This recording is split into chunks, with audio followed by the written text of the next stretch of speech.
Os escravos que forem encontrados de noite, desde o toque de recolher até o da alvorada, a mandado de seus senhores, sem bilhete destes, datado e assinado, com declaração do nome do escravo, ou sem lanterna, facho ou archote, serão conduzidos debaixo de prisão à presença da autoridade competente, e os senhores incorrerão na multa de 2.000 réis ou 1 dia de prisão.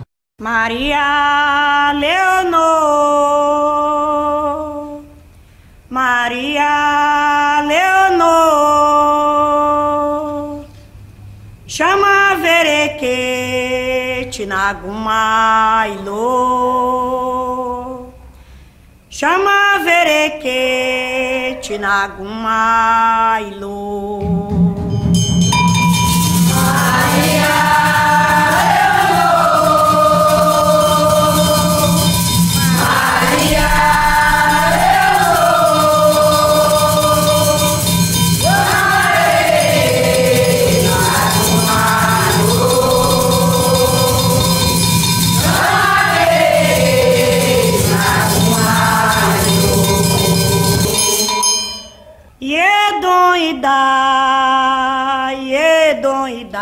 Verequete é mina dona é doida, verequete é mina dona é doida.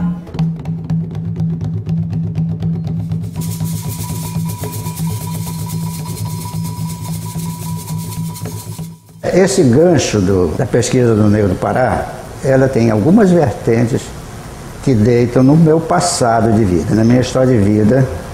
Este é um dos ganchos mais sérios, né?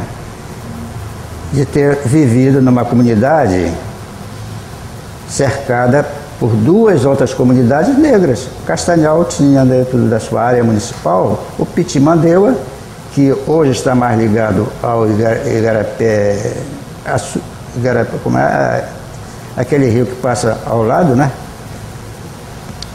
E o Macapazinho. Olha, Pitimandeua não é isso aqui. Pitimandeua e Igarapé. Pitimandeua e Igarapé. Sempre eu ouvi falar isso, Pitimandeua e Igarapé. Agora o pessoal, eu vou para Pitimandeua. Quer dizer, eu quero dizer que ficou assim mesmo. Pitimandeua quer dizer eu Igarapé e aqui a nossa irmã. E esse lugar aqui, esse Pitimandeua, é ligado com a Itaboca, que é o terreno Menino Jesus, né? Nasci e me criei aqui em Pitimandeua. A vila antigamente, os barracos aqui, a maior parte era de palha, cavaco, a parede era de estaca. Quem tinha uma casa de telha aqui, não vou nos prezar, era papai, a folha do bacuri e quem mais? A igreja e mais ninguém. Mas que a vida aqui do Pitimandeua, aqui da vila, uma vida fabulosa, porque aqui não tem discussão, é difícil. Quando tem uma coisa, uma arruma por outra. Se eu não tenho uma farinha na minha casa hoje, mas eu vou ver com o vizinho. Se eu não tenho para comer, eu vou pro vizinho me dar. Ou eu dou para ele, porque eu vim aqui em conjunto. Em conjunto, aqui em conjunto. Eu sou negro, porque eu não posso dizer assim, seu branco, se eu me chamar branco, eu já estou me maltratando, né? Então eu sou negro, o caboclo não pega na minha mulher. Até hoje, graças a Deus, tinha orgulho de ser negro, porque soube ser bem criado meu pai, soube criar meus filhos, e estou criando meus netos na mesma região que fui criado. É o orgulho que eu tenho. Tenho amigo por todo canto. Sem tratar qualquer criatura, a criança, a mulher de idade, e o adulto, qualquer criatura na minha casa. For branco, for preto, qualquer criatura está na minha casa. Eu nasci na igreja, na religião católica, e quero permanecer lá. Porque eu digo assim, religião, tem muitas, né? Mas se eu pensar, é só uma. Só tem um Deus, ninguém sabe se ele é preto, se ele é branco, se ele é branco, ele é. Então, vamos continuar nela. Ah, tem muitos santos. Os santos, passou a santo qualquer um acredita. Porque eu acho que é meio que nós temos aqui uma família e acredita um pelo outro. Falar só uma palavra. Não é? Agora se tiver um mentiroso do meio, você vai vingar assim disso. Não é não? O que nós temos mais importante, eu vou dizer uma coisa. é aquele garapé, que chama aquele bonde antigo. E depois do garapé é a união nossa aqui. Depois da união é a saúde, que aqui, graças a Deus, a gente tem um pouco de saúde aqui. Graças a Deus. Quando morre, até aqui, quando morre uma pessoa, que foi Deus que mas nunca se uma pessoa que morreu por ninguém. Então, é um orgulho que nós temos de Pitimandeu. Os ganchos foram a história de vida em que o negro entrou na nossa vida doméstica, esse é um dado importante. Depois o contato intelectual, com Edson Carneiro, Nunes Pereira, Jacques Flores, aquela geração da Academia do Peixe Frito. Esse grupo que depois focou a sua pesquisa no homem do ver-o-peso, nós sabemos que o ver-o-peso é um verdadeiro viveiro humano. Lá a miscigenação está presente, temos negros, temos descendentes de negros, de índios, temos as cores maravilhosas das velas dos barcos, temos os cheiros, os odores das frutas, das comidas e do peixe frito, que este grupo, também conversando com os caboclos na canoa, resolveu colocar. O nosso nome vai ser Grupo do Peixe Frito.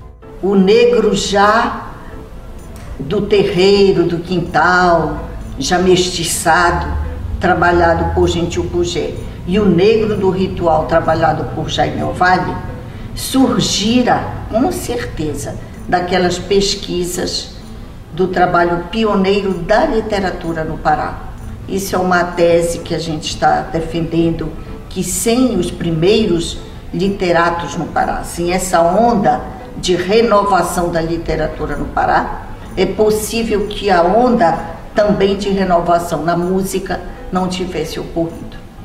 Os artistas, todos os músicos, se posicionaram a favor da abolição da escravatura. Havia as cartas abolicionistas por todo o Brasil que eram lidas durante recitais. Há referência disso na vida de Carlos Gomes. Aqui em Belém não houve propriamente uma leitura de carta abolicionista no Teatro da Paz, até onde nós conseguimos encontrar. Mas na ilha de Benevide, chamava o município de Benevide, antes da promulgação da Lei Áurea, houve a libertação de 12 escravos. A presença desse ato tão festivo na libertação destes poucos escravos nos mostra um Pará alerta para o problema. Infelizmente, porém, nós sabemos que a libertação do escravo negro não foi acompanhada de uma base social. Ele ficou perdido, ficou pelas calçadas, bebendo, sem um rumo na sua vida. Alguns até aspiravam voltar à casa dos seus senhores. Pois bem, é este homem, um pouco perdido, que desconhecia a própria força da sua cultura, que vai ser o objeto da pesquisa de poetas como Bruno de Menezes, romancistas como Dalcídio Jurandir e músicos como Valdemar Henrique, Jaime Ovalle, Gentil Pugé, para citar os paraenses. Pensa, meu pai. Bruno de Menezes recebe e hospeda, em julho de 54, o antropólogo baiano Edson Carneiro, muito conhecido pela sua obra de pesquisador, antropólogo e folclorista. Eu era muito jovem, era foca da imprensa, né? Frequentemente publicava trabalhos na província do Pará e no estado do Pará, dois jornais que hoje estão fora de circulação. E graças a isso, eu fazia a divulgação do que estava acontecendo.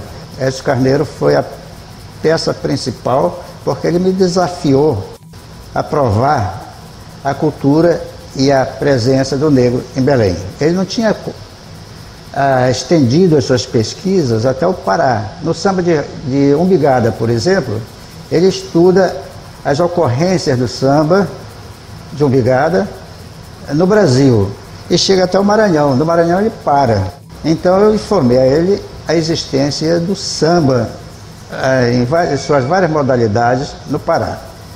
Ele não acreditava muito, porque ainda estava dentro daquela concepção de que a Amazônia era apenas cultura cabocla. E me desafiou. E o primeiro desafio que ele me deu foi fazer um rol dos terreiros de Belém. Passei para ele essa pesquisa, feita numa época em que os terreiros eram controlados pela polícia, e a polícia expedia uma espécie de alvará para eles funcionarem, né? E tinha uma ficha na polícia, identificando todos os terreiros e os chefes dos terreiros.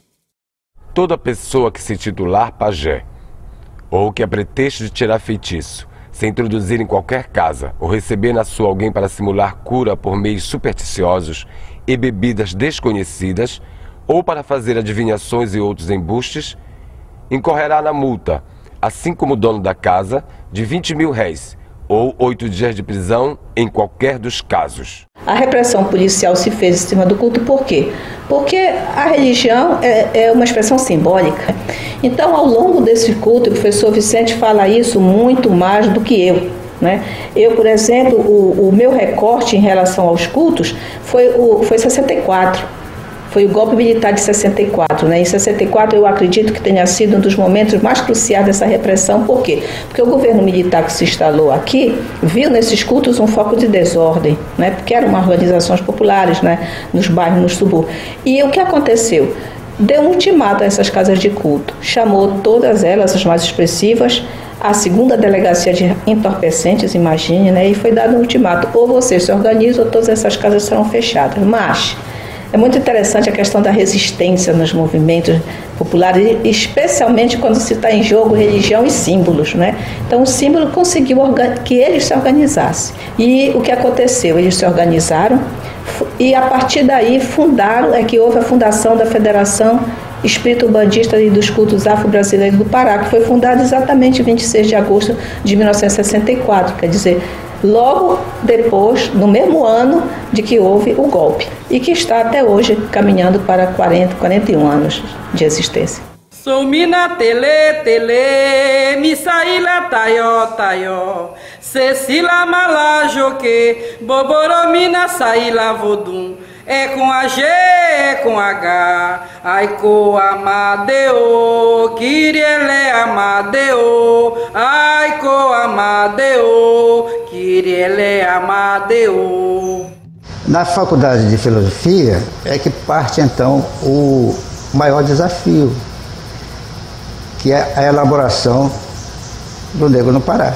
Seguindo esse desafio do Edson Carneiro como um plano, um projeto de tese, ou trabalho final de curso dentro da faculdade. Esse projeto começou lá por volta de 1962. Em 1964 foi parcialmente interrompido pelos acontecimentos políticos em que me envolvi. Não seriamente, fui investigado apenas por comissões dentro da própria Faculdade de Filosofia. Nessa época, eu escrevi um programa sobre folclore para a rádio do Ministério da Educação e Cultura, chamada Rádio MEC. E o Negro no Pará teve as primeiras divulgações também nesses programas. Muita coisa foi começada a divulgar através desse programa radiofônico. E ele cresceu depois de 64, com a oportunidade que eu tive de passar 2 anos praticamente sem frequentar a faculdade de filosofia, tive que interromper o curso, né? Ele já estava concluído praticamente desde 66, desde que eu publiquei esse trabalho na revista Cadernos Brasileiros. Aí dei o catatal para o historiador amazonense, que era inclusive um homem do regime, foi o primeiro governador depois do golpe de 64 no Amazonas, mas era um liberal que não hostilizava e, no meu ponto de vista, nunca vi perseguição da parte dele, né? Teve a coragem de ler e fazer um prefácio que me surpreendeu muito e abriu, creio que foi ele a chave que abriu o livro para o reconhecimento oficial. e foi praticamente o padrinho da publicação desse livro, fazendo contato com a Universidade Federal do Pará e a Fundação Getúlio Vargas. O meu trabalho sobre a temática do negro se inicia com uma pesquisa que vai dos anos 20 do século passado, né, até os anos 80, o final dos anos 80 também do século passado. Então é um trabalho sobre o pensamento negro no Brasil, o pensamento das lideranças e intelectuais de movimento negro. Por isso eu pego dos anos 1920 até o final dos anos 80, sobre a questão racial brasileira. Então, o que aquelas pessoas pensavam, o que elas pensavam no sentido de como elas interpretavam essa questão. E como elas interpretavam é como aparece nas suas publicações, nos jornais de uma imprensa negra que existe no Brasil desde os anos 10 do século 20, que não é considerada da mesma forma que a imprensa, mas que produziu muitos jornais, produziu muito material que foi sobre o qual eu me debrucei para estudar esse pensamento. É uma imagem que se criou no final da escravidão, quando se transforma, quando vai se construindo o negro, quando do escravo se passa a construir o negro, né, a figura do negro. E a figura do negro é uma figura estereotipada, é uma figura estigmatizada, é uma figura preconceituosamente construída. Então é a figura do negro que é o malandro, é a figura do negro que é o desordeiro, né? Do negro e da negra, mas particularmente do homem negro, que deve ser visto, a ideia correta, entre aspas, que ele deveria ter era a figura do trabalhador, né? E se ele não era mais escravo, a ideia da liberdade que ele pretensamente tinha conseguido era a ideia de uma liberdade mal administrada. Era daquele que, em vez de trabalhar, mourejar, como se dizia no trabalho, ele ia aproveitar para dançar capoeira, para jogar capoeira, para ficar nas esquinas, para ficar nos bailes, etc. E a mulher, a figura da mulher, era vista preconceituosamente com relação à não boa administração da moralidade. É a figura da mulher disponível, que, aliás, passa a ser a figura da mulata. E da mulata não só naquele momento, mas da mulata até hoje. A minha pesquisa tem muita relação, deve muito ao trabalho do professor Vicente, porque ele é não só uma fonte de inspiração, mas uma fonte de fornecimento de dados para ela, dada a enorme gama de fontes que ele pesquisou e que estão presentes no livro dele. O trabalho que eu venho fazendo já sobre a questão da família, não esquecendo a questão das relações raciais, me permitiu escrever um artigo em que eu menciono o trabalho do Vicente Salles por conta dos estudos sobre família que eu estou desenvolvendo. Porque ele nos mostra, ele nos faz essa abertura e nos mostra como a questão da cor, a questão do negro, a questão negra no Pará, ela permite ampliar o leque das nossas pesquisas e ver outros elementos que têm a ver com isso, mas que também têm a ver com dados sobre família, sobre relações da socialização de crianças, enfim, sobre relações raciais, sobre outros prismas. As fontes, por exemplo, que a gente encontra em velhos jornais e velhos livros, eu acho que é um princípio ético que todo escritor, todo pesquisador tem que ter. Alguns só negam essas informações a fim de que não percam a prioridade da informação. Porque vem outro a seguir e reproduz aquilo que ele pesquisou como pesquisa pessoal dele. Isso pouco importa, o que importa é a circulação do conhecimento. É por isso que todo livro meu é exageradamente cheio de notas, de pé de página. Às vezes até abusivamente cheio de notas, porque eu remeto para o leitor o documento. Daí que pode partir para outros. Negro Luiz, natural do Congo, homem alto, robusto. Foi adquirido no Rio de Janeiro pelo naturalista Notin e com ele veio para o Pará. Em 1835, após 17 anos de serviços, foi por ele aforreado. Mais tarde, pelos conhecimentos adquiridos, foi contratado pelo cientista Alfredo Wallace. Uma anotação do cientista dá conta que àquela altura o ex-escravo já era proprietário de um pouco de terra, já tinha economizado bastante. Segundo Wallace, a fim de comprar para si próprio um casal de escravos, providência esta que o índio, menos inteligente, raramente se convence. É interessante porque, ao trabalhar com estrangeiros, o negro muitas vezes adquiria parte da cultura desse estrangeiro. Wallace e Bates tiveram entre seus auxiliares negros, que muitas vezes trabalharam com outros cientistas antes dele. E com o Wallace aconteceu uma coisa interessante. Ele contratava um negro que falava inglês e, ao mesmo tempo, era professor de português para ele. Então, foi uma troca de conhecimentos útil para ambos, né?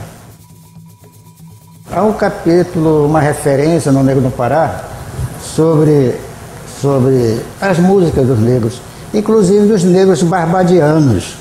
Há um rodapé ali que eu transcrevo, cantos dos negros barbadianos, que eu gravei com uma negra paraense que mora aqui no Rio de Janeiro, uma atriz extraordinária que hoje está aposentada, foi atriz de telenovelas, e foi atriz também do Teatro Negro do Abdias Nascimento. Foi uma das principais atrizes negras do Brasil. Usa vários nomes, mas o seu nome original era Cleia Alexander, que é o nome barbadiano dela.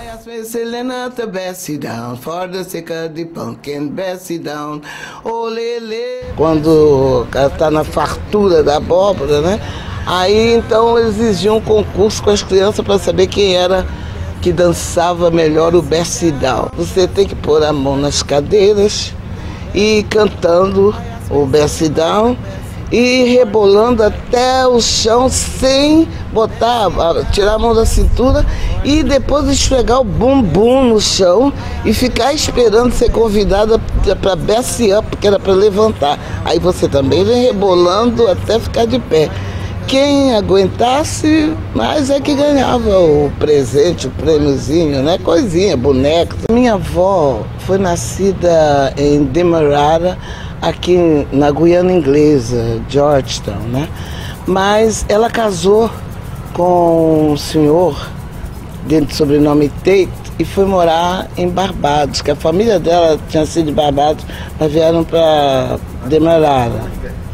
Mas meu avô era marítimo e alguns anos depois de casado ele simplesmente foi para os Estados Unidos e sumiu. E minha avó então ficou cuidando da minha mãe e resolveu, tinha a Pará Elétrica, estava começando no Pará, tinha Madeira Mamoré, que veio minha avó e a irmã dela, vieram juntas para cá, para Belém. Aí então minha avó, primeiro ela era costureira, tentou costura, não conseguiu. Aí montou uma lavanderia, também não deu certo. Aí chegou o padre inglês, que era um nobre, Reverend Miles Moss, e pediu uma pessoa para cuidar da casa dele, porque ele era solteiro, era um nobre, e era nosso padre.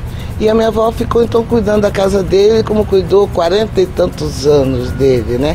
Pareciam até irmão, brigavam que só, né? Foi assim que começou a minha família aqui em Belém. A memória que eu tenho é maravilhosa, né? Porque eu era, bem dizer, os quindins, né? Da minha avó, que trabalhava para me sustentar. Meu padrinho, que também me criou praticamente. Minha mãe, que trabalhava também para me dar as coisas. Então eu tive uma infância, uma juventude muito boa, graças a Deus. Eles achavam que os brasileiros tinham uns costumes diferentes, assim, e eles tinham recebido aquela influência inglesa, muito recato, muita seriedade, então eles não se acostumavam muito mesmo. Tanto que a minha mãe, quando soube que eu estava fazendo teatro no Rio, ela não ficou muito satisfeita não, sabe? Fazer teatro, fazer televisão, cinema. Aí tô onde estou até hoje, né? O Edson Carneiro falou para mim, eu tenho que arranjar um emprego para você, Porque fazer teatro e cinema é uma coisa assim, um mês você trabalha, ou 6 meses você não trabalha. Pelo menos você pode fazer a sua arte que você gosta tanto. Aí eu fui para a campanha de defesa do folclore. Lá eu conheci o Vicente, o Santo Vicente, né? Conheci. E ficamos amigos. Aí ele se tornou mais amigo meu, porque eu era paraense também, quer dizer, ele descobriu que era paraense, aí ficamos muito ligados. Ele suporta tudo, Vicente, às vezes, mas quando ele zanga, sai todo mundo correndo. Ele nem fala, ele só olha.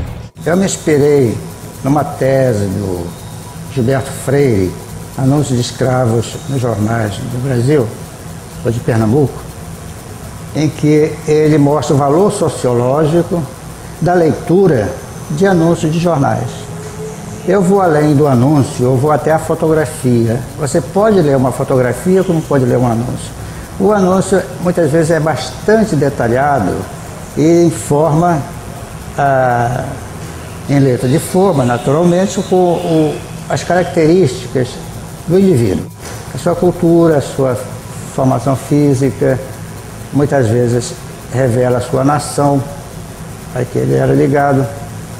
E é de extrema utilidade você usar o anúncio de jornal como fonte de pesquisa. Então, desde o Negro no Pará, que eu usei vastamente o anúncio do jornal, seguindo o exemplo de Gilberto Freire, fazendo a partir daí interpretações. A preta forra Maria Esmeralda retira-se para Lisboa na barca Vênus, o que faz público em cumprimento da lei. Proprietários compravam, vendiam, trocavam, leiloavam o negro e usavam o negro como negro de ganho e negro de aluguel. Eles alugavam o negro e contratavam com outras pessoas o serviço. Era o serviço terceirizado de hoje.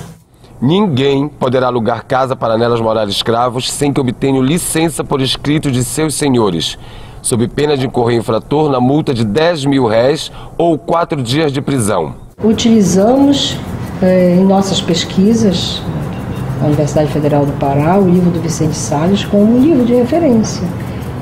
Por isso ele é importante, ele faz parte de um acervo talvez mais precioso que nós temos na produção de conhecimento sobre o negro no Pará. O tema realmente é um tema que ele reaparece, né?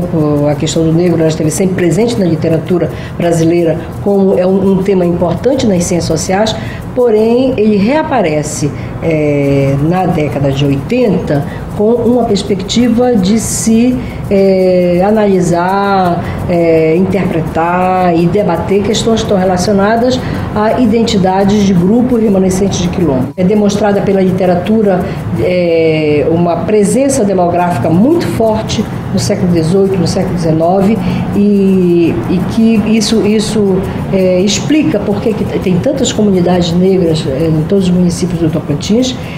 Percorremos também nos estudos regiões como Gurupi, como Grande Belém, Ilha do Marajó, Guajarina, região do Salgado, porque todas essas áreas elas foram áreas de uma presença importante do negro. Então a história dessas regiões, a economia, a formação social, a formação cultural, elas têm muito a ver com a presença do negro, né? E em parte desses processos ele não chegou a ser entendido, como por exemplo toda a dimensão cultural das músicas, dos ritmos, do teatro. Tem um livro importante do Vicente Salles sobre o teatro, porque era uma manifestação popular também importante na área da arte.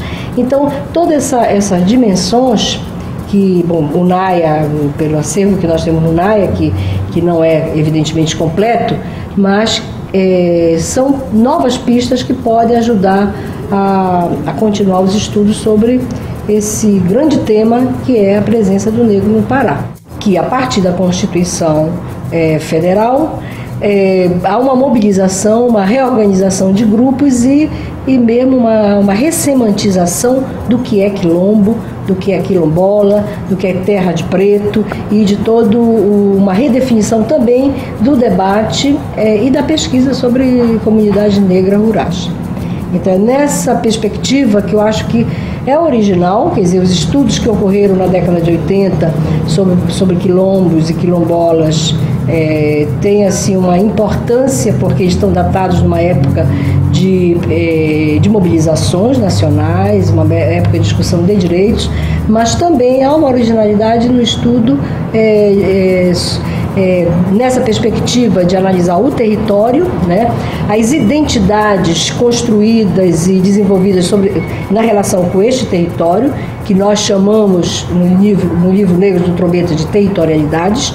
Então isso é uma linha conceitual importante, como também analisar a organização política e toda uma dimensão da mobilização desses grupos em relação à defesa de direitos, em relação à afirmação cultural, buscando, portanto, outras formas de reconhecimento na sociedade brasileira. De fato, a obra do Vicente Salles, ela, ao, digamos assim, balizar uma pesquisa profunda da presença do negro no Pará, ela permitiu abrir outra linha de pesquisas, outras interrogações sobre a relação negro em trabalho, negro em sociedade aqui no Pará.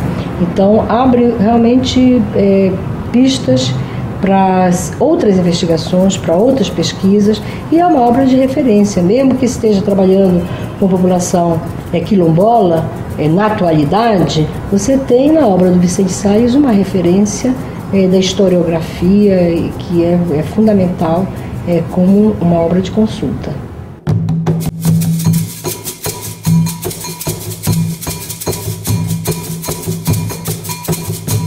Bom, nós do movimento, o CEDEMPO a gente criou em 80, está fazendo 25 anos agora.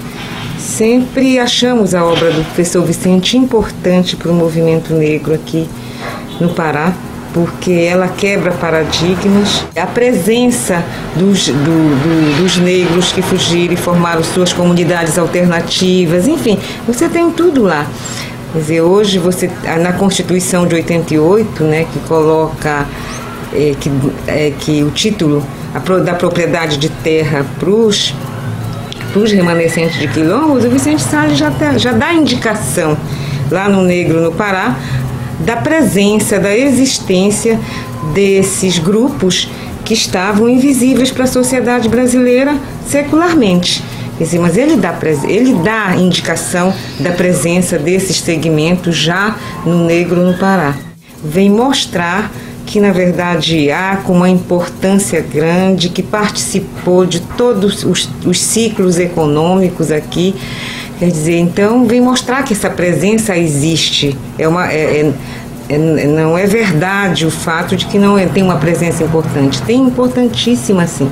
Durante os 100 anos da abolição, nós tivemos a possibilidade de negociar com o Ministério da Cultura e, junto com a Secretaria de Cultura aqui do Estado, se providenciou a segunda edição. Fazia parte da programação dos 100 anos da abolição, quer dizer, 1988. Na verdade, é um livro que é sempre muito procurado e tão utilizado que esgota rápido. A gente já vai para a terceira edição e é bom que se faça mais edição. É um livro que tem que estar presente, como eu digo, tem que ser do interesse de todas aquelas pessoas que querem estudar a região norte, que querem estudar a Amazônia, não especificamente só o estado do Pará, mas que querem entender essa formação toda, né, desses estados, dessa região.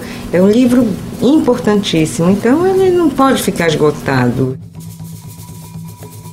Como eu disse que o Negro no Pará surgiu de várias vertentes, uma delas a história de vida, a Maria Pretinha, que era do Pitimandeua, comunidade próxima de Castanhal, aparece na minha vida no momento de desespero da minha mãe. Eu estava muito doente, emagrecendo e cheguei até a pegar a vela na mão, aquele exorcismo para mandar a morte embora, né? E eu acho que a morte foi embora e trouxe para o meu lado a Maria Pretinha, como alma de leite. E a Maria Pretinha era essa figura extraordinário é que intelectualizava a gente oralmente. Era o processo que ela conheceu e o processo que ela me transmitiu. Foi a minha mãe preta, né? Minha mãe preta que me levou, talvez pela primeira vez, a me interessar pelo tema. Oh, the old man, he is old. Oh, the young man, he is young. The old man has a pot of gold. Choo, choo, old man, get away. Oh, fly, done butter me. Oh, fly, done butter me. The old man has a pot of gold. Choo, choo, old man, get away. Avô, rolinha, avô pro mar. Avô, rolinha, avô pro mar. Avô, rolinha dos montes, avô pro mar. Avô, rolinha dos montes, avô pro mar. Avô, rolinha, avô pro mar. Avô,